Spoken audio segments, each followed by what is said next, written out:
অবশেষে আমরা বরফের রাজ্যে পৌঁছে গেলাম।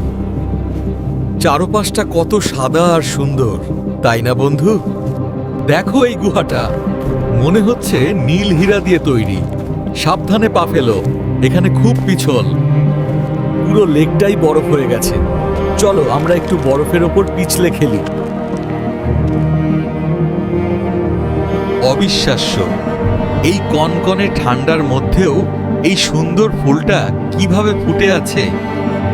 ভয় পেও না বন্ধু, আমার কাঁধে শক্ত করে চেপে বসো। আমরা প্রায় চূড়ায় চলে এসেছি। আকাশের দিকে তাকাও, কি চমৎকার রঙের খেলা।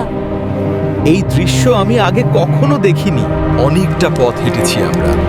চলো একটু বিশ্রাম নেই, আমার গায়ের লোমগুলো তোমাকে গরম রাখবে। সামনে কিষান দুর্গটা দেখছো? আমাদের পরবর্তী লক্ষ্য কিষানে। চলো এগিয়ে যাই।